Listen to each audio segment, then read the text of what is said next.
diafragmático. El contenido de esta charla tiene los siguientes ítems. Vamos a iniciar con un recorderis sobre la anatomía del diafragma. Segundo, con la evaluación ecográfica del mismo. Tercero, con las técnicas que nos permiten esa evaluación. Cuatro, las mediciones. Y quinto, las aplicaciones clínicas enfocadas a nuestra área de fisiatría. Entonces, empezamos con la anatomía del diafragma, recordando que es una estructura delgada musculotendinosa en forma de domo, que es la parte como más superior de una esfera que divide o separa el tórax del abdomen y además actúa como una barrera de transmisión de la presión abdominal y torácica, y es el principal músculo de la respiración. Tiene dos componentes principales, un componente muscular. Perdóname, Anderita, qué pena que te interrumpa. ¿Estás grabando la presentación? Para que se las dejen. No, ¿La porque podemos no poner he quedado como, ¿sí? Gracias, Okay. Leo. Listo, gracias. Tranquila. Listo. En cuanto al primer componente principal, que es el muscular, se subdivide en dos, un diafragma costal y un diafragma crural.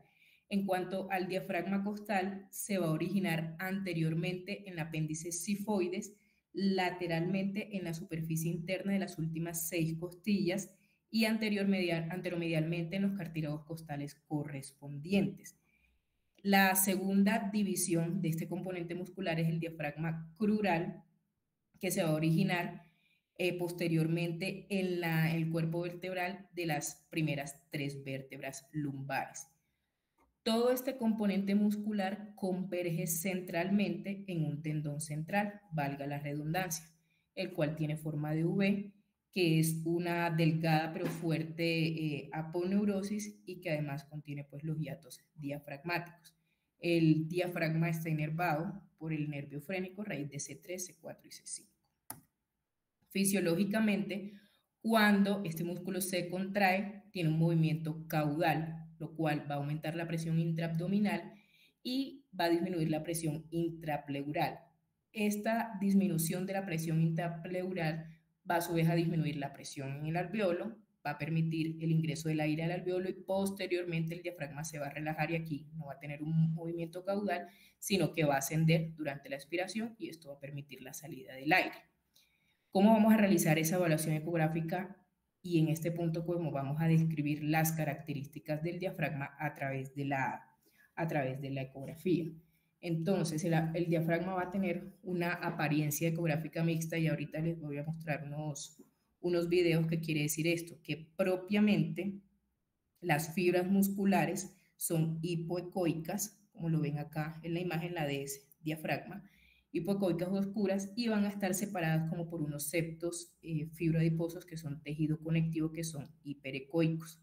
Son los más brillantes, lo cual le va a generar al diafragma una apariencia de noche estrellada a través de la ecografía. La evaluación ecográfica va a estar centrada en la región posterior y lateral del diafragma, que son las correspondientes a ese componente muscular que les mencioné, que es el diafragma crural y el diafragma costal. En vez de estar enfocado en el tendón central. ¿Por qué? Porque el tendón central tiene mucho menor movimiento que el componente muscular. Hay que tener en cuenta, o es importante estar atentos a alguna alteración que se da en el diafragma, como por ejemplo deslizamientos del mismo, que se observan como tiras de músculos que sobresalen de la superficie inferior del diafragma, o inversión en el diafragma causada por líquidos o por masas en el tórax. ¿Qué hay que tener en cuenta para las técnicas de evaluación ecográfica del diafragma? Primero, que el paciente por lo general se debe evaluar durante la respiración espontánea. ¿Por qué? Porque nos va a ayudar a identificar al diafragma en movimiento. Ya más adelante van a entender un poco esto con unas mediciones que se les va a explicar. Y se prefiere que el paciente se encuentre en posición supina porque la variabilidad de lado a lado es menor. Más adelante se irá a definir esto. La excursión del diafragma es mayor durante esta posición y además esta posición nos puede limitar cualquier expiración activa compensatoria que pueda generarse por la pared abdominal anterior, lo cual podría enmascarar una parálisis. Para el diafragma derecho, se puede visualizar a través de la ventana del hígado y ya el diafragma izquierdo se se evalúa a través de la ventana del vaso. Sin embargo, esto es un poco difícil de visualizar porque pues esta ventana del vaso es más pequeña. Sin embargo, se puede facilitar esta visualización a través de un abordaje más coronal y totalmente paralelo a las costillas. Tenemos varias vistas para evaluar ecográficamente el diafragma. La primera de ellas es la vista intercostal. ¿Cómo se realiza esta? El transductor se va a posicionar como de manera vertical, como lo vemos en la imagen, para obtener una imagen sagital, y se va a ubicar en la línea axilar anterior, perdón, entre la séptima y octava, o entre la octava y novena costilla con línea axilar anterior.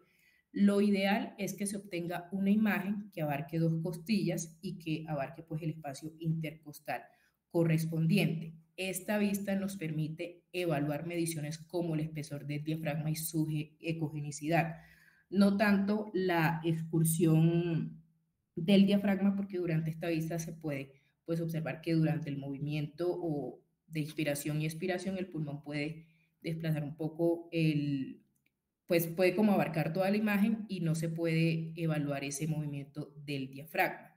En esta vista podemos observar como tres capas, por así decirlo, hay en el diafragma. Una capa interna, que es la propiamente muscular, que es la del diafragma, que está rodeado por dos membranas externas. Acá está superior, por donde estoy señalando, que sería la pleura, y la inferior, el peritoneo. Y acá tenemos un video, perdón.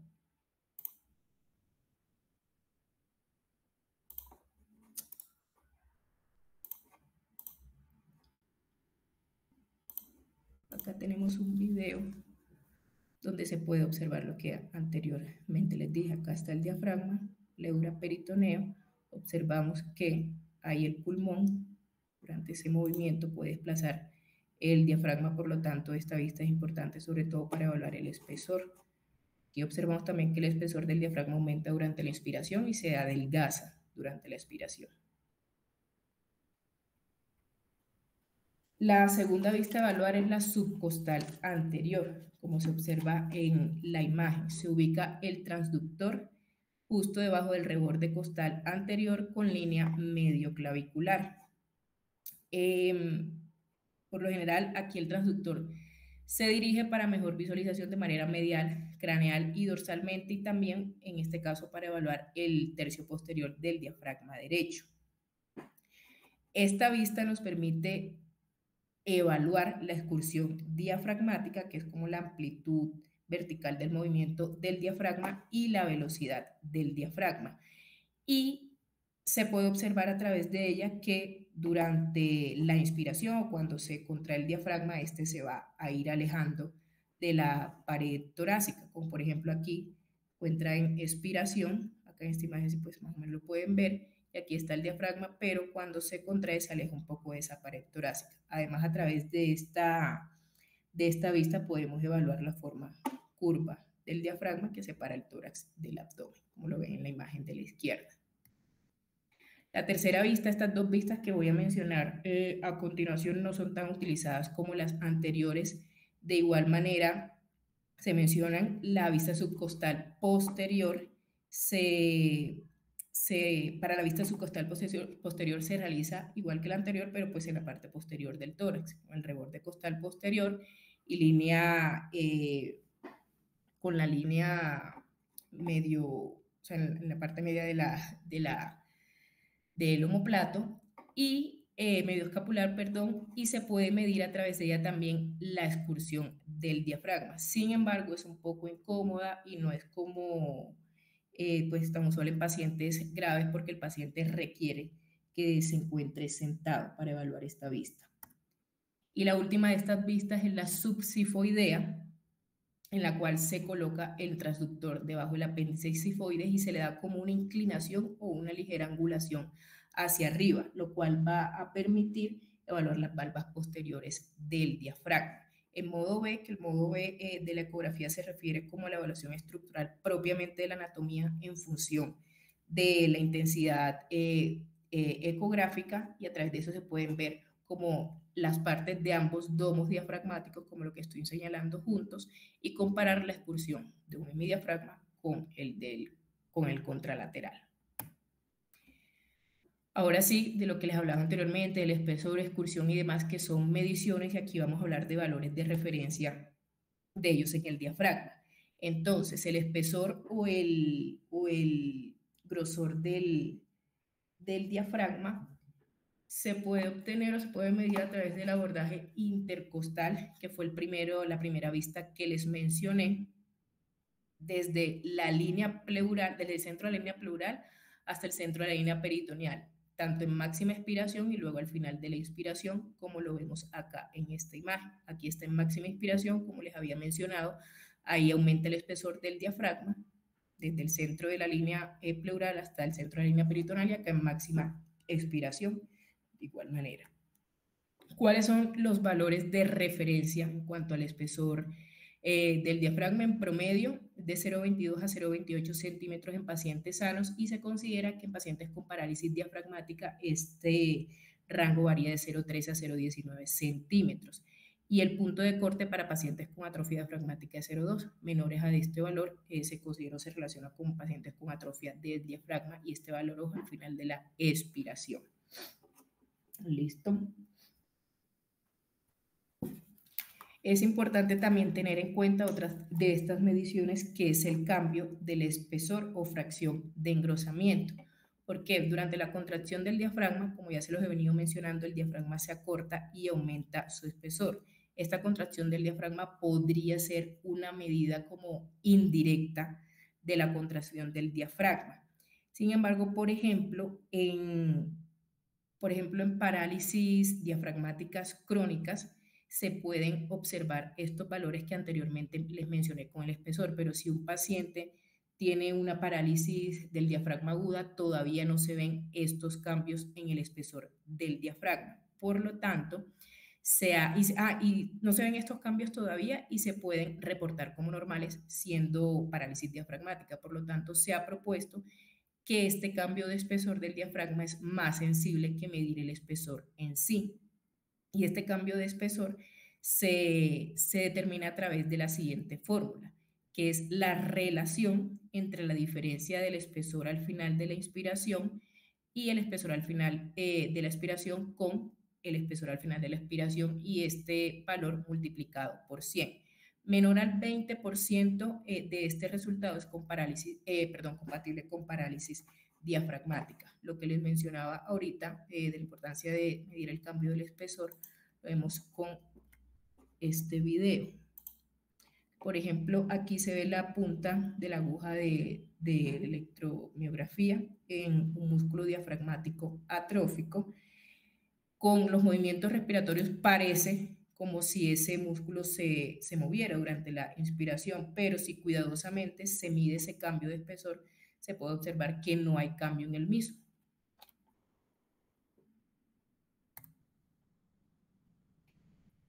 Otra de esas mediciones es la excursión diafragmática. ¿En qué consiste? Es ese rango de movimiento vertical del diafragma durante la respiración, que sería esta línea acá que está delineada como A.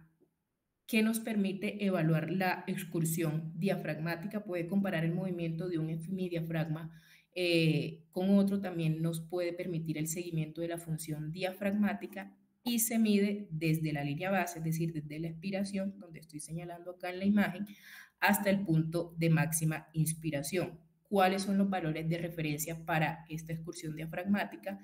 Desde la expiración, como les dije, desde la expiración hasta la expiración completa en adultos varía de 1,9 a 9 centímetros. Obviamente, estos valores tan altos ya corresponden a expiraciones muy profundas. La parálisis diafragmática relacionada con la excursión diafragmática se define como la ausencia de ese movimiento vertical del diafragma durante la respiración, ya sea tranquila o profunda, más la ausencia de movimiento o movimiento paradójico al olfatear. ¿En qué consiste esto? El olfateo es como una respiración como muy suave y aguda, que se correlaciona con la fuerza muscular. Y ese movimiento paradójico, ¿en qué consiste? Durante la inspiración, como lo vemos en esta imagen, esta primera imagen acá, el diafragma va a acercarse al transductor. Esa respiración paradójica a través de la ecografía se puede determinar como que el diafragma durante la inspiración no se acerca al transductor, sino que se aleja. Y la debilidad diafragmática relacionada con la excursión se define como la amplitud, como que la amplitud de esa excursión o de ese movimiento vertical es inferior a este valor normal durante la respiración profunda con o sin ese movimiento paradójico. Y los dos últimos de estas mediciones y con sus valores de referencia que vamos a mencionar es la variación de lado a lado y la velocidad diafragmática. La variación de lado a lado es como la relación de esa excursión diafragmática entre el diafragma derecho con el contralateral, cuyo rango normal durante la respiración profunda es de 0.5 a 1.6, quiere decir que esa variación de lado a lado debe ser menor al 50%. Y la velocidad diafragmática se evalúa durante la maniobra de olfateo que les mencioné y está definida como el valor de este A, que es la excursión diafragmática en centímetros, con B en segundo, que es el tiempo que requiere desde la expiración hasta la inspiración profunda. Desde una respiración tranquila hasta esa maniobra de olfateo, esta velocidad diafragmática puede aumentar desde 1.5 hasta 10.4 centímetros por segundo. Ahora sí, ¿cuál es la utilidad clínica o aplicaciones clínicas relacionadas con nuestra área de fisiatría de la ecografía diafragmática? Como ya les había mencionado, ella puede complementar o ayudar también a identificar pacientes con parálisis diafragmática, por ejemplo, en niños después de una cirugía cardiotorácica. Es un método no invasivo que permite pues determinar una parálisis diafragmática en ellos de manera precoz y realizarles un abordaje pues también precoz o lo más rápido posible. ¿Qué características tiene? Que en la parálisis diafragmática, a través de la ecografía se observa que durante la inspiración ese diafragma no va a aumentar su espesor y que el espesor durante la expiración y el cambio de espesor es menor a 20 milímetros y menor al 20% respectivamente. Otras de las utilidades clínicas de la ecografía en cuanto a nuestra área son las enfermedades neuromusculares. ¿Por qué? Porque pues en estas enfermedades neuromusculares puede generarse alteraciones en diferentes músculos. Uno de esos son los músculos respiratorios. Por ejemplo, la ecografía diafragmática se considera como una herramienta útil para complementar el diagnóstico de enfermedades neuromusculares. ¿Por qué? Porque inicialmente a estos pacientes estos pacientes inicialmente requieren de algunas pruebas, como por ejemplo una espirometría. Sin embargo, en caso de que ya presenten una debilidad en músculos orofaringeos, al realizar la espirometría puede haber escapes de aire. Y estos escapes de aire generan que los resultados de la espirometría no sean confiables, o también en ellos es necesario evaluar la fuerza de músculos respiratorios a través de pruebas invasivas costosas que son todo lo contrario a una ecografía diafragmática.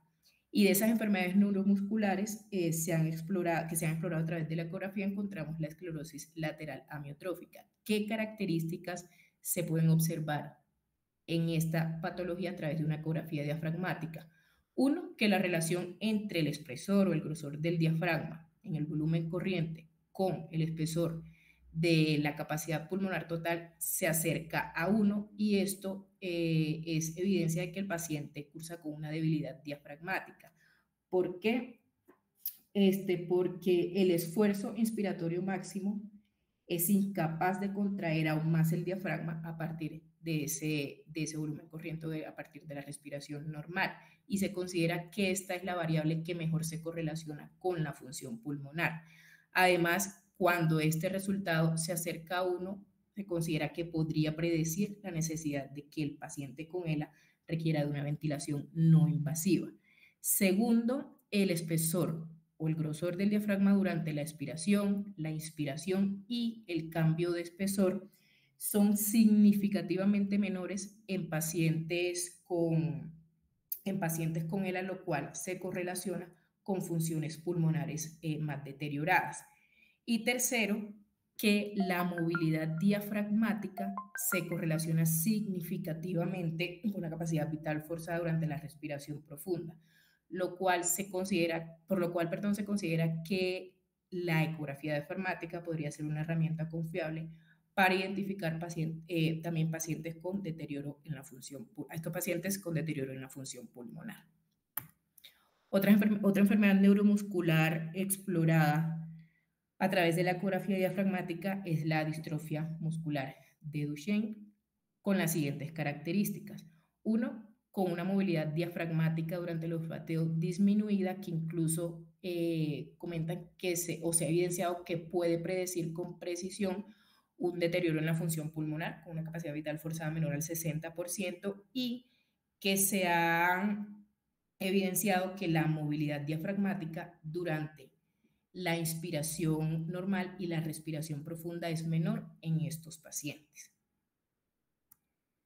Ya por último, y muy importante, otra de las aplicaciones clínicas de la ecografía diafragmática en nuestra área es como guía para la electromiografía con aguja.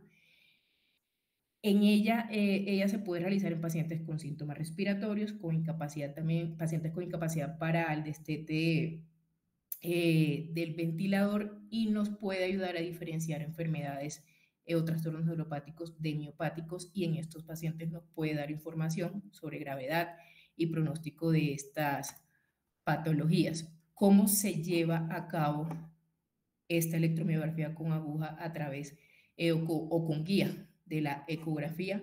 Hay se mencionan algunos abordajes, pero que considera que el principal y el más confiable es el siguiente.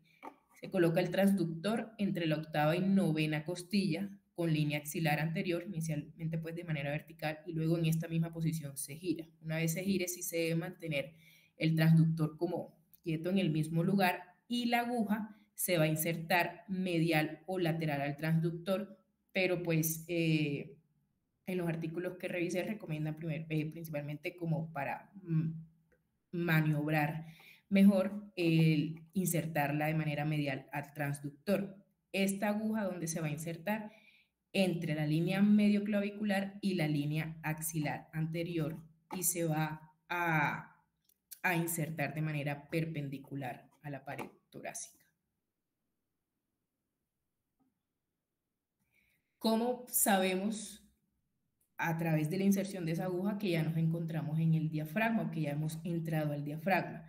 Se van a escuchar como unas ráfagas que corresponden al potencial de unidad motora, que durante cada inspiración, como se contrae el diafragma, esas ráfagas se van a activar y se van a escuchar, pues va a aumentar como ese sonido. Ojalá que pues me comentan si los alcanzan a escuchar acá en el video. Ahí está en expiración, y cuando van a aumentar esas ráfagas, ya el paciente pues está en contracción del diafragma durante la inspiración.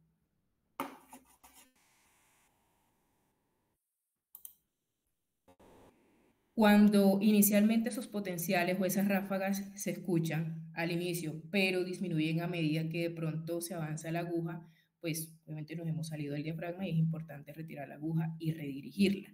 Comparadas estas ráfagas de potencial de unidad motora con otros músculos, por ejemplo, de extremidades superiores y de inferiores, estas del diafragma tienen una duración más corta, son más numerosas, más frecuentes, pues por aquello de los movimientos respiratorios. En ese caso de que aumentan durante la inspiración, su amplitud es más baja y tienen el patrón característico que durante la inspiración hay ese disparo de las ráfagas de potencial de unidad motora. Importante, pues obviamente siempre explicarle al paciente en qué consiste este procedimiento y qué riesgos pueden presentarse. Entonces se han estudiado mucho este caso porque pues se menciona siempre que puede haber, por ejemplo, riesgo como un neumotórax, pero se ha evidenciado que, por ejemplo, de 1000 casos estudiados en pacientes a quienes se le ha realizado electromiografía con aguja bajo guía ecográfica del diafragma, solo 2 casos han presentado neumotórax. Por lo tanto, el riesgo de neumotórax, obviamente bajo la guía ecográfica, es muy bajo, el 0.15%. Y en pacientes con coagulopatía, no se recomienda realizar este procedimiento por aquello del riesgo de la penetración en el hígado. Sin embargo, hay que evaluar el riesgo-beneficio y en algunos laboratorios sí se les realiza este procedimiento a pacientes que toman warfarina y que su INR, perdón, es menor a 3. Y eso era todo en la charla por el momento. Gracias. Muy bien, Andrita, muchas gracias.